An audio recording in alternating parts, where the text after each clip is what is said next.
black race have to be able to say that all the ignorance that people end up placing upon us to say that this is who you are, we got to prove them wrong. We got to prove them wrong. and more importantly, we don't have to prove them wrong for their benefit. We have to prove them wrong for our benefit. Correct. One thing black people have to stop doing, I see too much of this, especially within the conscious community, black conscious movement. When we learn something or unlearn something, we want to run out and convince white people to believe what we know to be true. Mm-hmm. Why would a white person accept the reality that Jesus Christ is black? How does that benefit white folks? How does that push their worldview? How does that perpetuate their agenda? It doesn't. We are supposed to be internalizing the truth of ourselves, not trying to convince your enemy of that truth. And the reason black people spend so much time trying to convince white people, okay, of our reality and our greatness is because we're still trying to be accepted by white folks. See, if I don't need your approval, I don't care what you think about me. You understand? It absolutely does not matter to me. But if I'm going out of my way to try to convince you that I'm not a half monkey, you understand, and that my brain works as well as yours, and I can do more than play football and basketball, if I'm trying to convince you, then that is actually putting you in a superior position to me, because it says I need that person's approval before I can continue to move forward. We have to get out of that and become unapologetically African, where we be who we want to be, where we be, because we are who we are. No doubt. So that gives me, that brings up this question, right? What exactly, because a lot of people even within the conscious community, they get this wrong. And I'm not going to say they get it wrong for my sake, but I'm saying they get it wrong in regards to the totality of the answer of this question. What is the true definition of blackness? I would use Dr. Khalid Abdul Muhammad's definition. And of course, we remember him the day before yesterday, February 17th, or 3 days ago, was the day that he died. 2001, founder of the new Black Panther Party.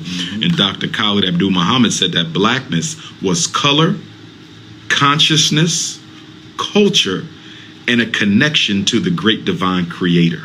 And that's how I look at it. See, when black people say, well, or people say that it's just color that makes us different. Other than that, we're all the same. We got it so wrong. This color is a chemical. Melanin is a chemical. It is an energy. And that energy directly connects us to carbon, universal energy, and to God. So when people talk about who are the chosen people, right? Is it the Hebrews? Is it the Muslims? Is it the Christians? It's none of them. Being chosen has nothing to do with the religion you profess. Being chosen has to do with the order in which God created you. As the Bible says, blessed be the firstborn child. The African man and woman are the firstborn child of the Creator. We are the only people on earth whose DNA comes directly from God, because God had to make us first before we can make everyone else. We are the chosen people. It has nothing to do with a religion. Africans are the chosen ones. The original people. The original people. So that brings me to the next question, which is, and I get this from being on the live the other day, where it was a lot of people who I noticed that even though while professing that, you know, we stand with black unity, based off of the nationality or perhaps the language that some of us use or was raised to use, I saw a division. Okay. And I'm referring specifically to the separation between those who call themselves Latinos and those who call themselves Africans. Okay. Can you tell me what's your position on that? Only because you know, I come from a Dominican Haitian background where even growing up when I was in school, you know, I would be the one that they call on and say, well, say the numbers in Spanish, or say this, and I would have to help the teacher as we went along. But no matter what island my father comes from, I'm 100% black, and if the Hispaniolan island doesn't, you know, stamp that as far as being the first black republic twice, I don't know what does. Right. In order to understand that confusion, you have to understand the way in which racism operated in the islands versus America. In America, it was very simple. You were either black or you were white. Right? Facts. Now, they would refer to those of us who were of mixed race as mulatto, but you were still amongst the blacks. You follow? So it was not a separate political distinction. It was a social distinction only. You see? So in America, whether you light or dark or wavy hair, nappy hair, you black. In the Caribbean, it's different. In the Caribbean, they had mulatto, octoroon, quadroon. They had about 8 different racial categories. So literally, you and her could be a shade apart. Right. And that difference in that shade would determine whether you could work in a government office or she could not. It would determine whether you could go to the university or she could not. It would determine whether you could live in this particular housing area or she could not. So in the Caribbean islands, skin color became extremely important as a form of consciousness because your shade dictated how far you could go in life. And in many islands, it still does. Okay. So when we look at the Afro-Latino or the Afro-Cuban or the Afro-Dominican, and for many of them, a tendency to disidentify from being African, that has a strong historical legacy. Because what, in essence, they're saying is, I might know I'm black. Because after all, my religion is Santeria. That come from Africa. My drums come from Africa. My music come from, how the hell I'm not African, but everything I do, including my food, is African. You see. But to claim that doesn't give me no advantage. So I'm going to claim Latino, which is not a race, it's a culture. I'm going to claim being Puerto Rican, which is a nationality. And by the way, nothing wrong with claiming Latino or Puerto Rican, because that's a nationality in a race, in a culture. But what is your race? Your race is African. But when you live in a reality where skin color dictates opportunity, you see, I want to be as far away from blackness as possible, because after all, isn't that a badge of shame? And is that not why we suffer in the first place? So a lot of light-skinned Africans in the islands would rather ignore their Africanity and flat out deny it so they get opportunities. So let's look at the flip side of that. That means what? The minute we get ourselves together and we get our economic and political situation in order, the same people who claim they're not African will be fighting to be African again. The problem is we are losing, and nobody wants to be part of a losing team. Imagine if you want to go play football, right? Do you find a team with the 0-12 record, or you try to join the team with the 12-0? I want to be with the winners. I don't be with the losers. And right now we are losing as a people. So anybody who can get away with acting like they're not black is going to do it, including African Americans who have a history of passing for white when they look light enough, you see. But the minute we give our people something to be proud of, the Puerto Ricans will run back to being African. The Dominicans will run back to being African. You can't expect people to be loyal to the community while the community is down on one knee. We have to stand first. Talking about what I remember is it was only in 1973 that the Census Bureau placed Latinos or Hispanic as even being the government invented the word Hispanic, right? Because again, many of the Spanish-speaking Africans from the islands would come to America and claim white, even if they look like us. So the white man said, we got a problem here. This brother, he's an African speaking Spanish talking about he white. So the government said, listen, we know y'all don't want to be black, but you can't be white. So we're going to make you Hispanic. That's how that came about. They're still doing that now, especially down there in Miami with them Cubans coming over. Oh, yes. Them Cubans in Miami, they white. Yes. But I mean, you know what I mean. Yeah, you got your Afro-Cubans and you got your white Cubans. They White. They come. And my great-grandfather was Cuban. They come over, but they don't know if they go a couple miles other way to the Everglades. Oh, yes. White. They know the difference in the Everglades. Oh, yes. Talking about nationality, though, and race, and especially like the logistics of the government, and in the terms black, a lot of people claim black as a race. And this is why the disservice when going in front of the court is due, because when we do not fully understand the logistics of the law and the systems and how to properly identify oneself, then we cannot fight for ourselves. When we have no nationality attached to us, no nation backing us, then it allows for the courts to do whatever. Can you speak on that? Yes. Let me first say that I do appreciate the power of the law and our ability to use it effectively to navigate the legal system.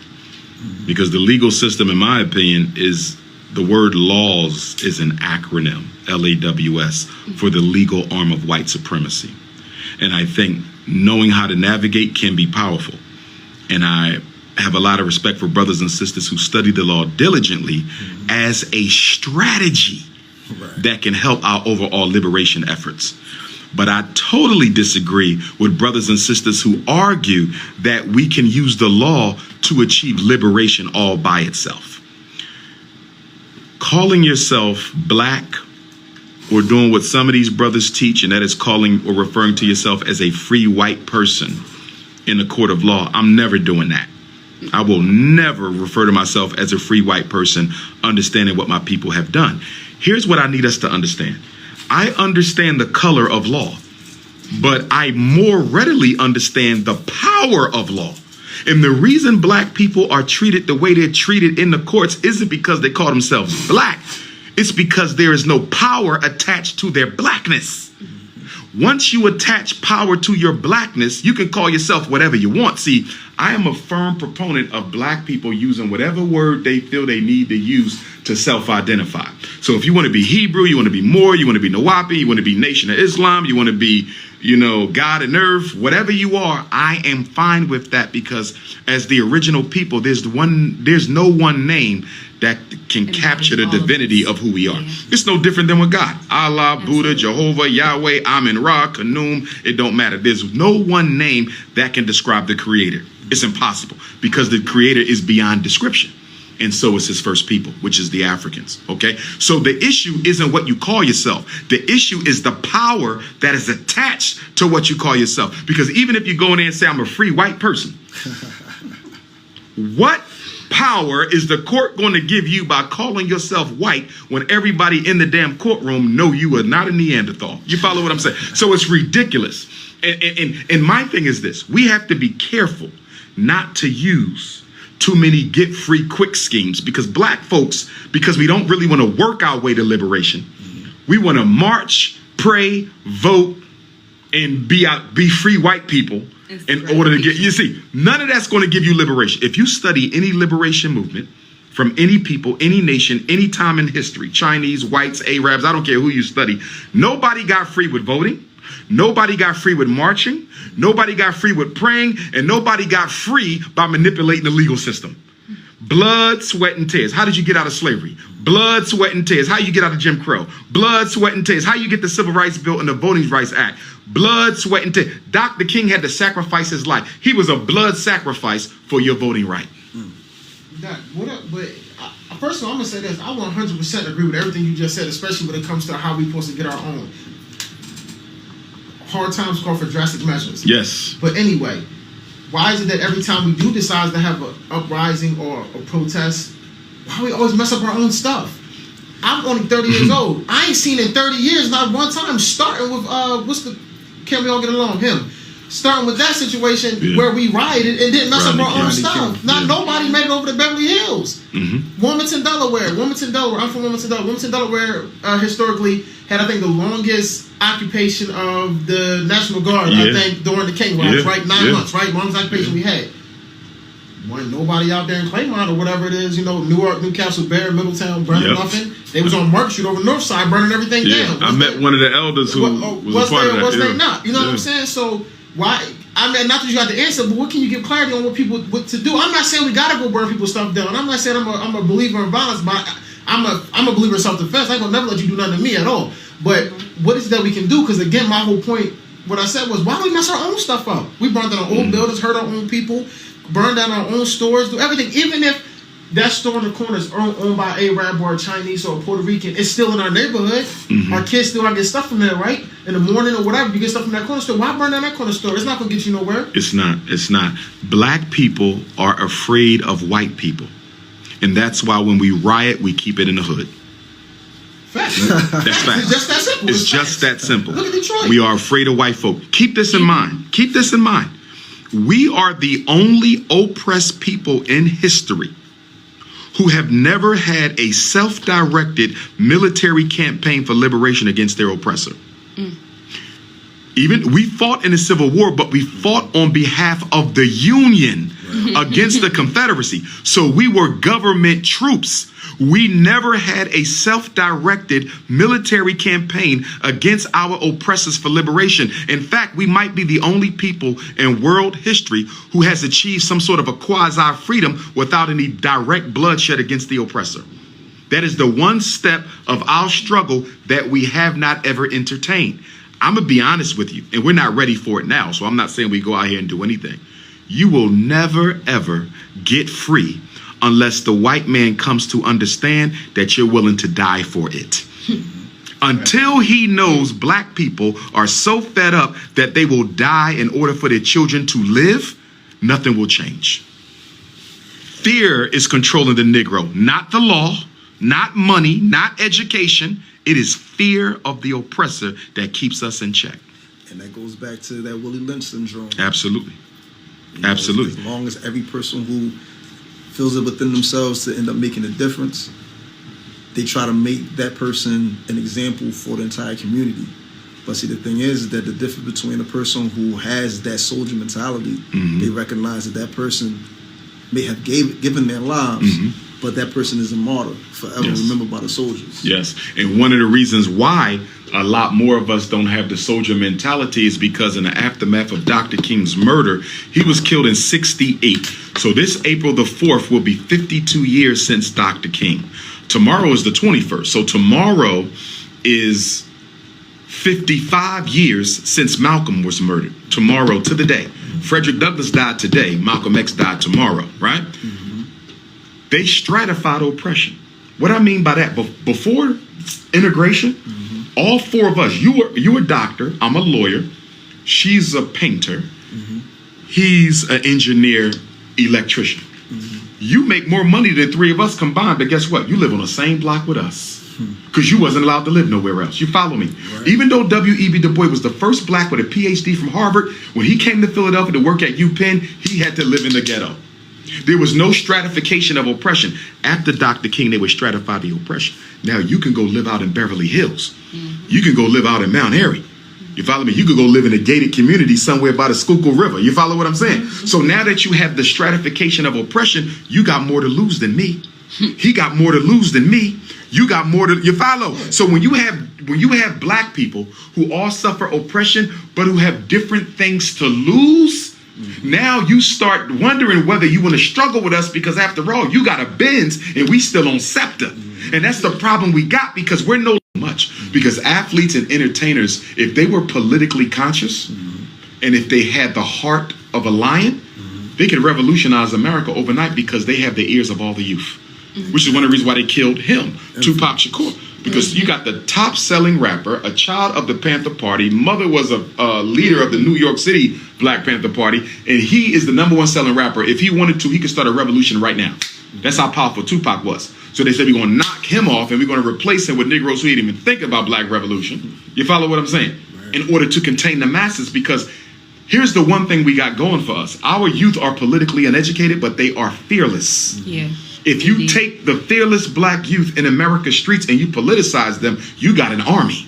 You see, we need to politicize them, because right now they're killing each other. They're dying for nothing. And that's what hurts. Not that they die, because youth die in war, but our youth are dying for nothing. I once read something that said it is a blessing to die for a purpose, because too many people are dying for nothing. We're losing our best men to the streets for the most frivolous of reasons. They're killing each other because they have not been taught who their real enemy is. That was trying to start strategize on purpose. That was done with those that they called ambassadors of the party, i.e. you had the Black Panther Party, you had all of those other movements, and then once the 70s and the 80s came in, we started knocking each other off. Yes. You know, like, and it's like, I think I had this conversation up here with you before, something like this, when I was here, before we talk about, so you had the Black Panther Party, for example, Tupac mom, right?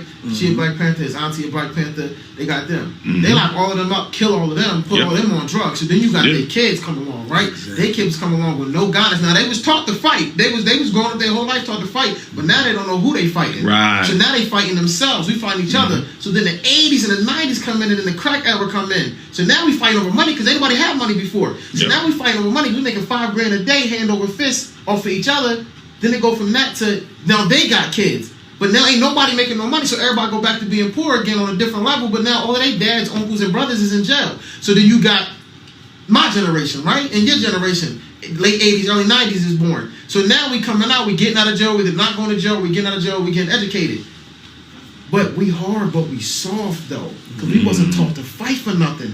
I don't care if you a street dude or not. You wasn't taught to fight for nothing. You a street dude because you had to, because the environment that you grew up in. But I mean being taught to fight for something like the Black Panthers, like the Civil Rights Movement. So now we're raising our kids, and I give an example, my son probably gonna be soft for real, because you think about it, all my son gonna do is go to school. You know what I'm saying? He gonna go to school. I'm looking at it like he probably got nothing to fight for. We all know there's something to fight for, but in a sense, I mean, in the masses, in the movement, right. I try to teach him to be a strong Black man, but at the same time, it's so easy not to teach your kids to be that at this day and age in America, because of what you just said. I can just get up and move to the suburbs if I feel like it. I can move to a gated community. I can send my son to a private school because I don't have to live in the ghetto. I don't have to send my son to a school where they don't have no books in there or no chairs or nobody's graduating. So my son ain't got to worry about all this other stuff. I don't have to teach him to say, look, you got to be better than them because everybody around you is doing well. So then what's the next generation? When you said that this generation is fearless, I think they're fearless, but I think they're soft though, dog. I follow what you're saying. I think they're fearless, but I think they're soft because they quick to jump up and want to fight, but what are they fighting for though? They're not even fighting for the right stuff. But that's our fault because we did not educate them and we did not guide them. One of the best things white supremacy did to destroy the Black community. Now, let me be very clear. I do not support organized crime. I don't support crime. I don't support hustling and racketeering and drug dealing. I don't, right? But if it's going to happen, it needs to be organized. And once upon a time, crime in the Black community was organized. When you had your Bumpy Johnsons, okay, you go to Detroit and Chicago, many of the large gangs, right? They were organized. All white crime is organized. The Irish are organized. The Italians are organized. When they started locking up the OGs of the gangs in the 70s and 80s, that took away the structure and discipline in the gangs and turned it over to the young bulls. And the young bulls been running it ever since. Have you noticed when the Italian mafia goes to war with each other, the different families, no kids get caught in the crossfire because they have rules for war. You do not kill old women or men, and you don't kill kids. That's a law. If you break that law, your family must kill you. You follow what I'm saying? We don't have no guidelines. It is absolutely ridiculous that all these Black kids are getting caught in the crossfire of gang wars and hood wars. That doesn't happen in no other community but ours, and that's because all the OGs are locked up and the young bulls are running crazy. And I'm going to say this, even though people don't like when I say it, the only way we're going to get control of the Black community again is for the adult men, you and I, to go to the streets and take control of these young men again. If we don't do it, the Black community will never function as a civilized organization. Never. The young Black man is out of control. He doesn't answer to nobody but the white male, and we have to change that. The average corner boy is walking around saying to himself, the only person I got to be scared of is the police. That's not good. He should be saying, I don't want to run into him. I don't want to run into him. I don't want to run into Dr. Umar. I don't want to run into the pastor. I don't want to run into no Black males because they're going to check my ass if they catch me doing wrong. The only person they scared of is the police, and that's a reflection on us. That was actually a question that was presented from our elder Malik Aziz. He had asked, what will be the solution in regards to all these murders and killings going on by these young people? You got to take them back. But I would also say this. When you take a young man off the corner, you have to be able to replace his income operation with something else. And our problem is we constantly tell them not to sell dope, don't steal cars, don't hustle the weed, don't go to jail. Okay, but I got a baby to feed. Yeah. Not only that, I got child support to pay. If I don't pay that child support, they locking me up. So I understand you, OG. I don't want to sell the dope, but what are you going to put in place of it. That's another weakness of our community. We're the only community in America that does not systematically employ its own. If a Mexican kid needs a job, he can go to the Mexican community. If a Jew needs a job, he can go to the Jewish community. An Italian kid in Philly need a job, they can run right down to South Philly. They gonna get a job somewhere. It might not be the job they want, but they gonna get one. When a black child needs a job, they got to go and beg white people. And then when they come back to the community, we want them to respect us. And their question to that is for what? Respect y'all for what? What are y'all doing for us? Right. The next generation that obligates us to respect y'all. We got to get our children's respect back. Right. Let's start with taking care of the kids. Go ahead. That was it. I mean, that's a conversation that we had. Like, but when you say taking care of the kids, it means taking care of all the kids, not just our own. I mean, all the kids. That's my point. That starts with taking care of the all the kids. We got to take care of all our kids. Yes. How they gonna respect you if they never seen nobody like you? What I mean by that is, you walk in right now, it's 10 brothers on the corner. You walk up, yo, man, get up this corner. You know what I mean? What you mean? Yep. They don't know no old heads like you. Ain't nobody never told them. They old head told them to sell dope. You know what I mean? How you gonna tell somebody to say dope when they old head the same age you told them to sell dope? Yes. Like how their daddy wasn't around. Not because their daddy wasn't locked up, because their daddy just wasn't around. Yeah. He chose not to take care of them. Yeah. Their uncles wasn't around. They got a generation. So how do you expect them to listen to you? Of course you think they should. You would, because you have people ahead of you that raised you, but they don't have nobody like that. They don't. They don't. And another issue is the drug addiction amongst the adults and the elders. Because one of the things that keeps the young boys in place is the fact that their parents, maybe not their parents, but somebody else's parents, is coming to them to cop that crack. They coming for that. You follow what I'm saying? So it's like, ain't nobody never taking me off this corner, because the same adults you saying need to put me in my place need me to fix they habit. Exactly. I'm the drug boy. They not coming to check me because they need to get high, and I'm the one selling those rocks. So we also have to do something about the drug addiction in the black community, because it is getting out of control. And I'm not talking about addiction of youth, but addiction of adults. Ooh, can I say this on the topic? Yes. Listen. The heroin epidemic in this country. We all know about the crack epidemic, right? When the crack epidemic came, you got caught with a nickel rock, they gave you 20 years, right? Whether you were smoking it or selling it, right? That's right. Nowadays, you got the opiate epidemic that we all know came from pills, but anyway, got the opiate epidemic, which is heroin and fentanyl, right?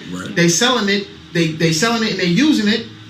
They put them in rehab. You get out of rehab today, go back tomorrow. Yeah. Then on top of that, me and her could be using together. She could die. The law used to be, I killed you, I got to go to jail. Because I know when I was in high school, people I know sold dope, they were scared somebody was going to die, they going to go to jail for life. Nowadays, you sell dope, and I shoot dope with you, and you die. Nowadays, all they do is say, just call 911 and you can go home free. And the reason for that is because they painted the opioid crisis with a white young face. Yeah. You follow me? Yeah. When they think of opioid addiction, they think of the young 18 to 25-year-old white boy or girl. And as a result of that, they've created a whole new approach to drug use. As you're saying right now, the way they treat opioid addiction and the way they treated the crack epidemic is totally different. Crack epidemic, even if you're not a seller, we catch you with possession with intent to use, not sell, you're going to jail. But we can catch you with opioids that might do far more harm than you than the crack, and you go to the rehab.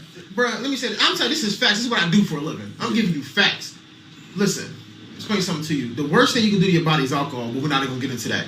That's legal. Next is opiates. Listen, you can literally go to rehab today, stay there for 3 days, say, man, I don't want to be here no more. You can go home. Tomorrow, they'll let you come back. They're going to pay for it. You ain't got no down payment, no co-pay. It's free. $1,000, hundreds of millions of dollars is going on to this every day, every year, right? Yeah. But how about... Go ahead. But not only that, let me say this. For the psychologists, they've made us. Yeah. Now, in order to keep your license, you have to get a certain amount of credits specifically, training in dealing with opioid abuse. They literally changed the regulations on getting your license and keeping it as a result of opioid. They never did that with crack or with any other addiction. Kensington is the blueprint now for every other major city within the United States.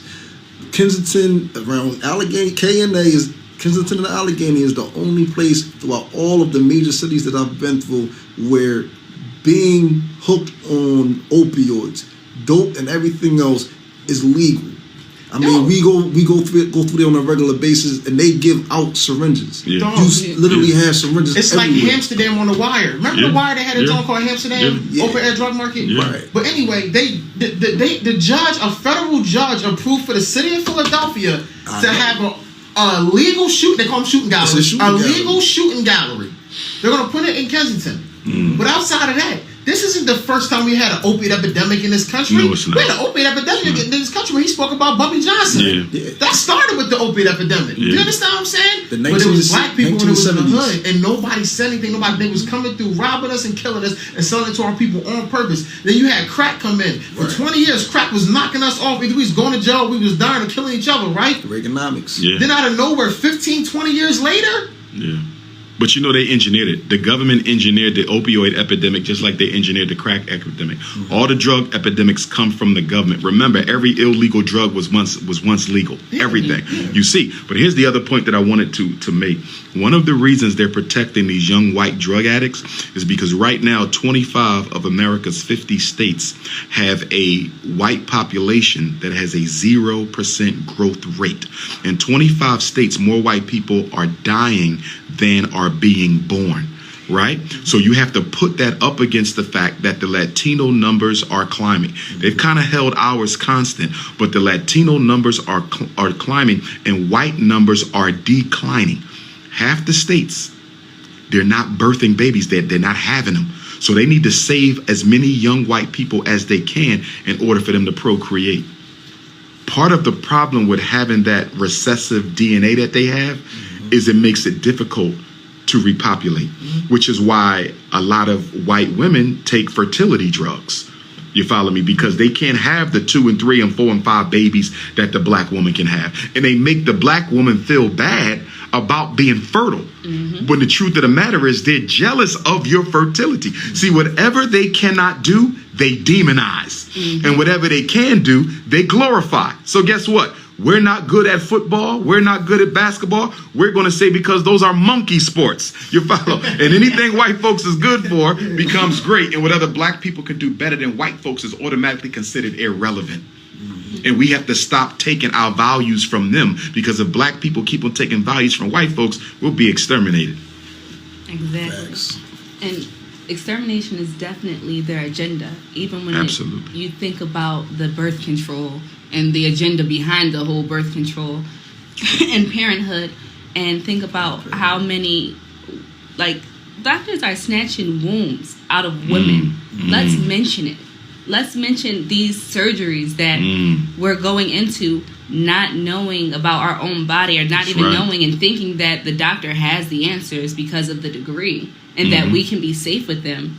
And some of us are scarred and unable to have children after leaving that surgery bed. A lot of us are being kidnapped. Are we talking about the organs in the black market, about how valuable a black person... What? My heart, my kidney, all like... Yeah. And with extermination of us, I would like to touch on homosexuality, because I believe that goes hand in hand. I believe I was watching one of... I was watching one of your speeches, actually, and you said that according to the America's psychology was considered a mental illness until about 1973. Correct. Now, with that being said, and seeing how the society norm is pushing it, especially when they have kindergartners learning about cross-dressing drag queens, and this is what is being taught to kids. What is your take on that?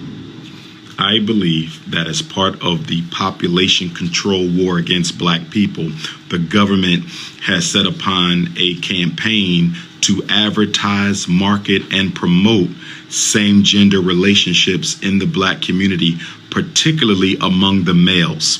Because remember, you only need one male to impregnate 20, 30 females. That's how the slave farms were operated. Even though slavery was outlawed in 1808 or 1818, they kept on making slaves by getting one buck, right? And 50 winches, and that one buck every day had to impregnate a different woman. So that's why they focus so much on the male, because you need so few males to repopulate a nation. You only need one to go around. Whereas with women, you know, a woman can only have a baby at a time. That's 9 months, one a year. But that male can, theoretically, he can impregnate all day long, 24 hours a day. You see, so you got to neutralize the male. And I believe that one of the reasons President Barack Obama was put in office was to do just that, promote same-sex relationships amongst black boys. And he did exactly that. And even now, when you look at the situation with Dwayne Wade's son and everything else, you're looking at the proliferation of this type of a lifestyle. But the government has empowered the LGBTQ plus movement so much that to disagree with it, you risk being called a hater of gays. They call you homophobic. It's the first social movement that I've ever heard of where you can be labeled for disagreeing with it. The First Amendment of the United States Constitution gives you freedom of speech and freedom of assembly and the right to an opinion. But when it comes to LGBTQ, you have no First Amendment rights. You are not allowed to disagree with it. It can cost you your job. It can cost you your reputation. Speaking from experience, I've had countless speaking events that were canceled simply I was supposed to speak at a graduation here in Philadelphia a couple years ago, and some of my detractors who are members of that community contacted the school district, and I spoke at plenty of graduations up until then. And once they went to the newspaper and said this man doesn't support LGBTQ, the school district of Philadelphia forced the high school to uninvite me. It was Martin Luther King High School. Wow. Oh, on Staten Avenue. Yeah. It's like, can we be hetero proud? Like, I mean, they allowed to be gay, have gay pride, but how come we can't have hetero pride? Anything that goes against the white supremacy of us embodying us, exactly. Like remember that I sent you something via Instagram of a little white girl going off about this post that a loved brother screenshotted, right? Because it was a sister. She posted. I'm sorry. I'm going to touch on this because I've been wanting to for a minute. She said, "I thank God that I'm black, so I don't have to pretend to be." Mm-hmm. I liked it. I screenshot it. I might post it. You feel me? I feel the exact same way. Yeah. But this video that the girl did, she was so offended. How could you? You guys are always crying. And it's just like, it's not, I don't necessarily have to hate you to love me. Exactly. I'm not disliking, nor just to embody and be proud of who I am infuriates them. Mm-hmm. For me to love my big lips, my curly hair, my curves, my thighs, my weight. And everyone who's listening, sisters, please understand, when you're going to the doctors and you're getting these checkups and they're telling you that you are overweight, no. It is depicted upon the Caucasian woman who is not curvy, voluptuous, who does not have what we have. And it's okay. We are too different. It's okay to be different. It's okay to have thighs. It's okay to have a shape. It's okay to love who you are unapologetically. Sorry, not sorry. At all. Can I speak on that? What you said about the sister that posted that? I think that was a beautiful post. But anyway, I worked with a nurse, a sister who we were together the same job. She posted on, she took a picture with like 3 or 4 black nurses and said, "Black nurses rock." Posted it. Dope. One of the other nurses who were not black got offended and went to the supervisor and said, she posted this post and said, "Black nurses rock." I couldn't have been a supervisor that day because I'd have asked, "Why are you offended? Do you not think black nurses rock?" Mm-hmm. Like, I had to ask. Like, you understand what I'm saying? I would have had to ask because who was you to tell somebody what they can put on their social media? Right. It wasn't anything negative. It was all positivity, in my opinion. But you offended that somebody put on their page a picture of 4 black nurses that black nurses rock. That was the hashtag. So do you think they don't? Because then you got a problem within yourself. That's right. But that's what it really comes down to. Yeah. It really comes down to the fact that the insecurity issue, especially what you just mentioned, is that not only does it deal with what we do have as enhancements and advantages, but it also pertains to the fact that we are the dominant gene. Absolutely. So that type of survival, they're fighting for survival. And black people need to understand, white people can never accept integration because it will lead to biological extermination. Now, let me say that one more time. White people would be ridiculous to accept integration with Africans because it will lead to their extermination. Their genotype would be wiped out just through the amalgamation of the two. And I try to get black people to understand this. We don't know why God created the white man. We don't know. I'd like to find out, but we don't know. In order for him to protect himself, he must keep space between us and him. So in looking out for himself, you have to respect the fact that he wants to be alone, needs to be alone, and must be alone in order to survive. But because of black people's low self-esteem that the white man put in us, we cannot let him be. Wherever he lives, we want to live with him. Well, you know, he has a daughter, we want to marry his daughter. We want to be white so bad, failing to realize he can't let you be, because if he let you in, it will lead to his end. Integration is suicide for white people, and we need to accept it and leave those people alone. You have to understand this. Yes, we also have to close out on this final point as well.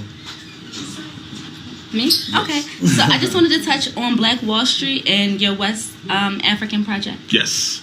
The West African project, I was gifted 50 acres of land in Ghana, not far from the airport. And I plan to, as soon as we have the school up and running in Delaware, I want to continue the fundraiser and break ground on a school in Africa. So ultimately, we will have a school in Ghana and one in Delaware, which will allow our children, if their parents want to, send them to Ghana to learn. And our African kids could come to Delaware to learn. And part of our curriculum will be an exchange program where the African American boys will go to Ghana a couple weeks out the year, and the Ghanaian Africans will come to Delaware a couple of weeks out of the year. So we plan to have multiple campuses. I think that is amazing. One more time, can you please let everyone know where to send them donations to? Yes. Please make sure y'all donate to the Frederick Douglass Marcus Garvey Academy, P.O. Box 9634, Wilmington, Delaware, 19809. You can also donate on the Cash App at $FDMG School. I repeat, $FDMG School. If you need to reach me, 215-989-9858. That's 215-989-9858. And don't forget, we have the National Black Parent Know Your School Rights Training Tour. The Pennsylvania training will be in Pittsburgh on Saturday, June the 6th. You can register on the website, but the next training will be in White Plains, New York, February the 29th, Newark, New Jersey, March the 1st, Long Beach, California, March the 7th, Oklahoma City, March the 21st, Charlotte, North Carolina, March the 28th. Get your tickets at drumarjohnson.com. Come to learn all you need to learn to protect your children from the psychoacademic Holocaust. Amazing. You just listened to Dr. Umar on NR International. This is TakeToTheStreetsTV.com. You're rocking with the best Philly's finest, Mr. Nick Rain, Nort Rainey, and Flawless Flaw. Peace, love. Peace and love. Salute to all. Right.